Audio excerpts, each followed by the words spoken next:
안녕하세요. 반갑습니다. 네. 한옥살롱 시즌 3번째, 그중에서 첫 번째 시간을 시작하도록 할 텐데요. 방송인이면서 지금 작가로 활동하고 계시는 허지용 작가님 모셨습니다.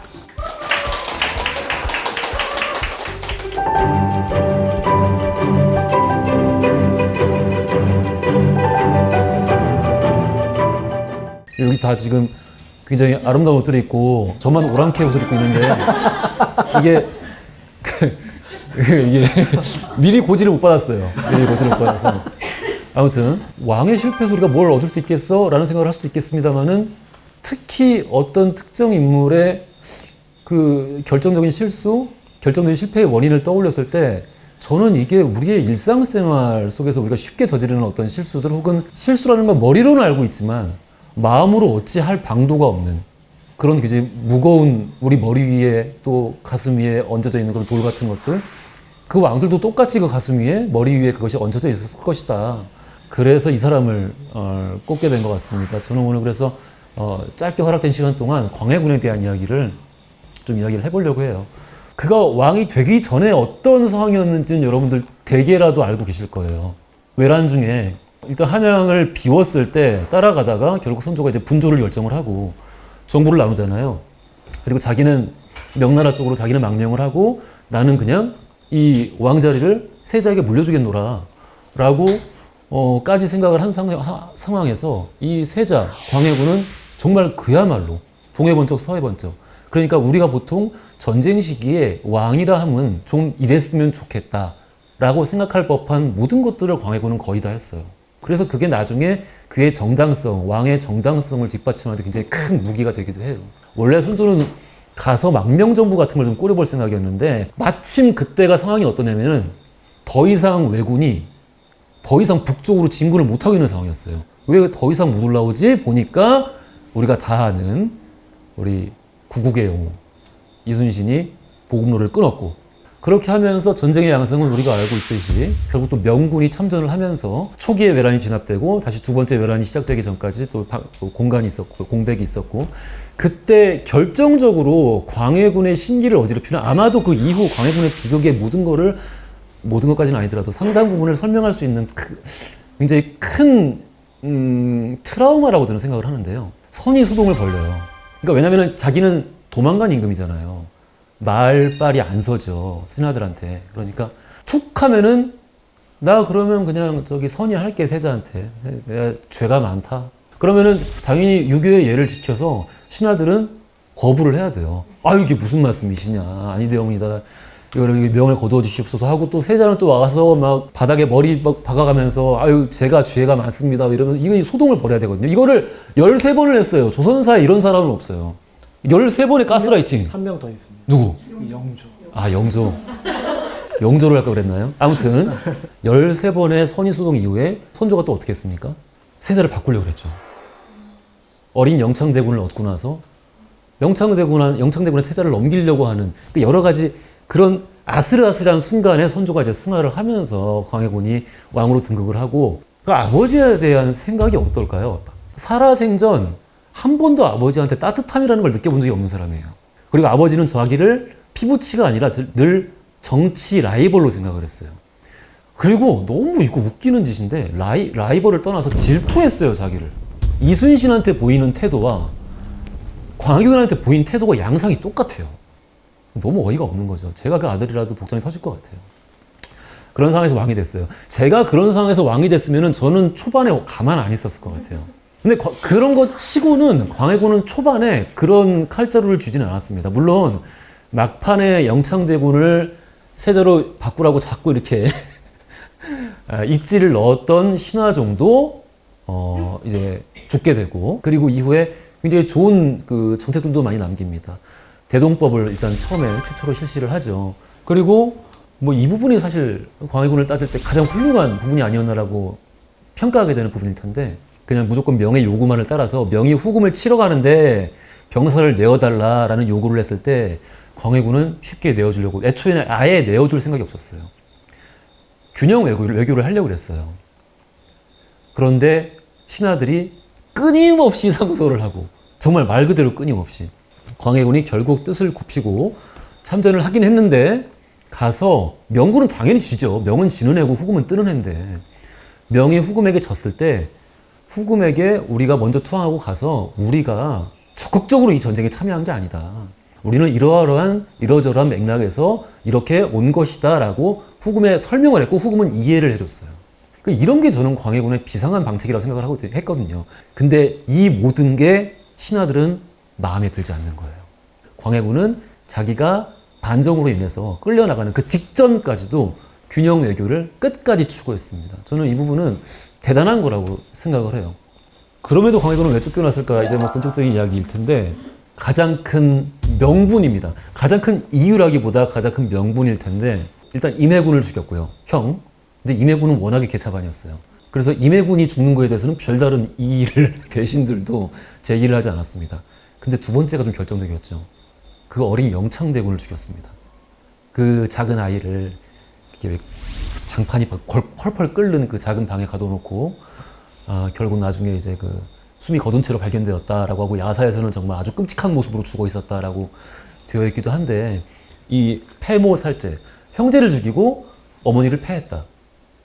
이 부분이 결정적인 명분이, 조선은 명분이 중요하잖아요. 그렇다 보니까 반정으로 인해서 쫓겨나게 되는 것이고 저는 이거는 명분으로서 중요한 것이고 실제 가장 큰 패인은 다른 데 있다고 생각을 하는데 두 번째 있을까요? 이것입니다. 옥사를 끊임없이 일으킵니다. 거의 연산군에 버금갈 정도로 일으켜요. 상소가 올라오면은 그냥 일단 잡아놓고 누군가를 일단 죽이고 끝냅니다. 그 중에는 어떤 일까지 있었냐면은 누가 무고를 했어요. 그리고 심지어 이게 왕한테 도착하기 전에 이게 무고인 게 밝혀졌어요. 근데 읽고 나서 무고를 당한 사람을 죽이고 무고를 한 사람은 풀어줬어요.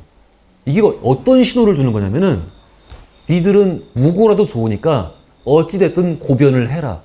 이게 광해군이 선택한 생존 전략이었어요. 이렇게 해서 왕권을 강화해야 내가 다음 것을 도모할 수 있다. 왕권이 계속해서 강화가 됐어요. 실제로. 광해군은 전란 중에 보여줬던 그 용맹한 태도 그리고 책임감 있는 그 군주로서의 태도 이 두 가지가 굉장히 큰 정당성을 부여해줬고 그거 하나에 두 번째 이 끊임없는 옥사 이 두 가지를 통해서 굉장히 강력한 왕권을 유지했습니다. 근데 한 가지를 간과했어요. 선조, 아버지도 전쟁 이전에 외란 이전에 비슷한 방식을 썼었거든요. 옥사를 이 정도로 빈번하게 하진 않았습니다만은 2인자의 힘이 너무 강해지는 것을 막기 위해서 계속해서 옥사나 혹은 논란을 일으킴에도 불구하고 중간중간 그 2인자를 바꿨습니다.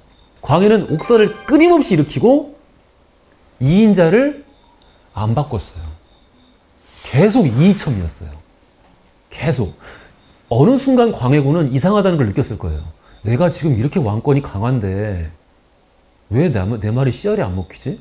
이이첨을 시켜서 지금까지 계속 옥사를 했거든요. 왕이 지도 죽일 수는 없어요.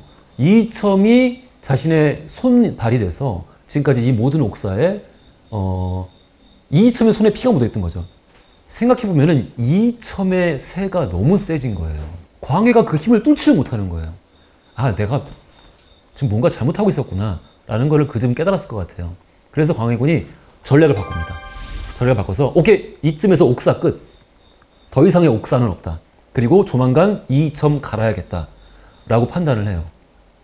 그리고 어느 날 반정을 누군가 도모하고 있다라는 첩보가 들어옵니다. 상소가 올라오는데 늘상 끊임없는 옥사, 그런 상소로부터 시작되는 거잖아요. 옥사 더 이상 안 하기로 했잖아요. 아, 지긋지긋해. 그만, 나중에 볼게. 뭐 별면치 않은 일이겠지 라고 생각하고 적극적으로 방책을 세우진 않습니다. 물론 그 이후에 이제 뭐 미미하게 대책을 강구를 해가지고 뭐 반응을 보이긴 합니다만은 그 전에 광해군이 보였던 그런 종류의 아주 즉각적인 반응을 보이지를 못했어요. 그게 바로 인조반정이었습니다. 인조반정이 일어난 이유는 옥사 계속해서 이렇게 일으키는데 그러다 보면 나도 죽는다. 우리도 다 죽는다. 반정 일으키자 라는 거였거든요. 결국 그 단순한 명분이에요. 그래서 아까 이야기했던 그 어머니를 패하고 형제들을 죽인 너무나 그럴싸한 명분을 내세워서 광해군을 패한 거죠. 이후에 굉장히 비참했죠. 여러 가지로 오욕으로 뒤덮인 나머지 그 참 비극적인 여생을 뒤로하고 돌아가셨습니다. 사실 그렇거든요. 조선대의 이 왕들을 돌아보면은 어떤 왕은 이론적으로 너무 완벽한데 현실을 너무 모르고, 어떤 왕은 되게 의외로 현실에 대한 유연성을 가지고 있는데 너무 이론을 모르거나, 혹은 계속 신하들과 적대하려고만 한다든가, 혹은 신하들의 힘에 너무 짓눌려 있다거나, 이런 여러 가지 경우들이 있는데 광해는 그 어느 경우도 아니었거든요. 이론도 너무 잘 꿰차고 있었고 현실은 누구보다 잘 알고 있었죠. 현실을 그만큼 종횡무진 전쟁 안에서 그 현실을 직접 맞닥뜨리면서 온몸으로 돌파한 왕은 광해 말고는 없었으니까요. 근데 그럼에도 불구하고 그가 이런 끊임없는 옥사를 통해서만 자신의 왕권 광화의 길을 찾을 수밖에 없었던 이유, 또 끝까지 신하들을 너무 지나치게 믿지 못했던 이유, 이런 것들을 돌아봤을 때 저는 이것이 세자를 아마 한 16년 동안 했을 거예요. 세자 역할을. 그 16년 동안 억눌려 왔던, 특히 이 13번의 선의소동과 또 특히 막판에 아버지가 그렇게 고생한 나를 두고 세자를 또 바꾸려고 했을 때, 이때 느꼈던 어떤 그 배신감과 아버지에 대한 피해의식, 이런 것들이 저는 그에게 굉장히 큰 걸림돌로 작용을 했을 거라 생각을 해요. 사람이 사람까지 할 것도 없습니다. 제가 그렇거든요. 제가 이렇게 생각을 해보면은 제가 뭔가 명백하게 뭔가 잘못을 해요. 그러면 저한테는 늘 준비되어 있는 변명거리가 있습니다. 그게 아니라, 첫 마디가 그거죠. 그게 아니라 뭐 때문이었어. 뭐 때문이었어. 저것 때문이었어. 피해의식이 없는 완전한 백지의 인간일 수는 없습니다. 하지만 그럼에도 불구하고 그 현실에서 얻은 교훈을 통해서, 충분한 사유를 통해서 피해의식을 누르고 객관적으로 상황을 볼 수 있어야 되는데, 피해의식이 너무 커져서 사람이 먹혀버리면은 이런 경우가 창출된다는 거죠. 피해의식이 사람을 좀먹고 결국 영혼을 파괴하고 실제 그 사람을 끌어내려서 이렇게 비참한 졸에 이르게 한다라는 것을 광해의 비극적인 삶을 통해서 저는 다시 한번 느낄 수 있었고, 그래서 더 책도 많이 읽고 음악도 많이 듣고 만화책도 많이 읽고, 그러면서 좀 생각을 많이 해서, 사유를 많이 해서 스스로를 좀 객관화할 수 있는, 그리고 이 내가 지금 처해 있는 상황을 좀 객관적으로 해석할 수 있는, 이게 아빠 때문도 아니고, 아빠가 나를 그렇게 나한테 못되게 굴어서도 아니고, 신하들이 나랑 맞먹으려고 해서도 아니고, 내가 스스로 실수한 게 없는지 끊임없이 되돌아보고 스스로 성찰할 수 있는 그런 그 마음의 여유와, 여기 앞에 마당이 참 예쁘던데 거대한 그런 마당을 마음 안에 키울 수 있는 그런 기회를 가져야겠다라고, 이번 기회를 통해서 저도 다시 한번 자료들을 떠들어보면서 생각해 볼 수 있었습니다. 감사합니다.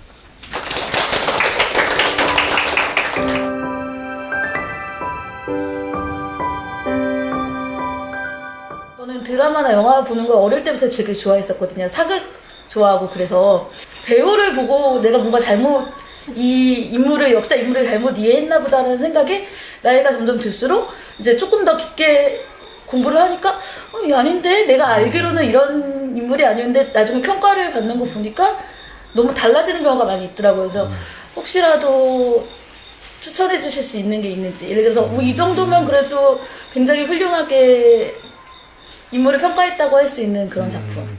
그냥 역사를 다룬 건 다 좋은 것 같아요. 왜냐면은 찾아보게 하거든요. 제 첫사랑이 누구냐면은 오스칼이에요. 베르사유 장미의 오스칼인데, 장미는 화려하게 피고, 아시죠? 장미는. 그거를 보고 나서 어렸을 때 너무 궁금했어요. 그래서 프랑스 혁명이 뭔지, 앙뚜아네트가 진짜 저랬는지, 그리고 앙뚜아네트 옆에 진짜 오스칼이 있었는지가 제일 궁금했고, 그래서 공부를 하기 시작했거든요. 근데 역사를, 텍스트가 그것을 다룸으로써 물론 형편없이 소모해버리는 경우도 있습니다만은, 그 형편없이 소모해버리는 것만으로도 관객으로 하여금 대체 진짜 뭐가 있었던 건데 라고 해서 다시 한번 찾아볼 수 있게 만드는 힘을 갖게 만들기 때문에, 저는 이 역사를 다룬 것들은 뭐든지 좋다. 저는 원래 사실 앙군이라고 주제가 되어 있길래 제가 생각했던 앙군은 따로 있었거든요. 누구요? 궁금해서. 저는 인조요. 인조. 네. 인조도. 네, 그래서 사실 4명 말씀하셨을 때 대충 인조가 있지 않을까. 저는 인조가 제일 나쁘다 별로라 생각해서 그렇게 생각했었는데, 광해군도 그렇게 느낄 수도 있겠구나라는 생각이 들어서 약간 다른 생각에, 그러니까 다른 관점의 그 왕의 이야기를 들을 수 있어서 좋았던 것 같아요. 네. 저희 오늘 참 느낀 건데 정말 역사에 관심이 많은 우리 젊은 분들이 이렇게 많은 게 저는 진짜 정말 많이 배우고 가는 것 같아요. 작가님한테도 배우지만 정말 이게 또 저는 사실은 제 나이 또래가 진짜 많이 올 줄 알았어요. 근데 오늘은 약간 충격이었어요. 정말 오늘 정말 감사합니다. 네.